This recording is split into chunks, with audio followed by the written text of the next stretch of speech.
জয় শ্রীকৃষ্ণ, জয় শ্রী রাধে। এই ভক্তরা এসেছিলেন সুন্দরবন থেকে। তাদের ভগবানকে নিয়ে আমি ভগবানকে প্রণাম জানিয়ে তার অঙ্গরাগ করলাম। ভগবান এই রূপে এসেছিলেন আমাদের কৃষ্ণকুঞ্জে। তারপর আমি ভগবানের অঙ্গরাগ এবং শৃঙ্গার করলাম। শৃঙ্গার করার পর ভগবানকে এমন দেখতে লাগছিল। নিজের করা অঙ্গরাগ এবং শৃঙ্গার দর্শন করার পর ভগবানের দিকে তাকিয়ে একটা কথাই আমি বললাম, এটা আমার করা অঙ্গরাগ নয়, তুমি নিজেই নিজেকে সাজিয়ে তুলেছ, আমি তো উপলক্ষ মাত্র।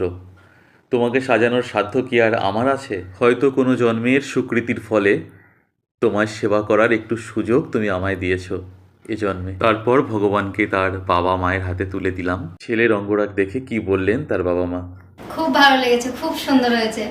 আমি তো আমার বিড়াল বাবুকে চিনতেই পারছি না যে এটা আমার বিড়াল বাবু।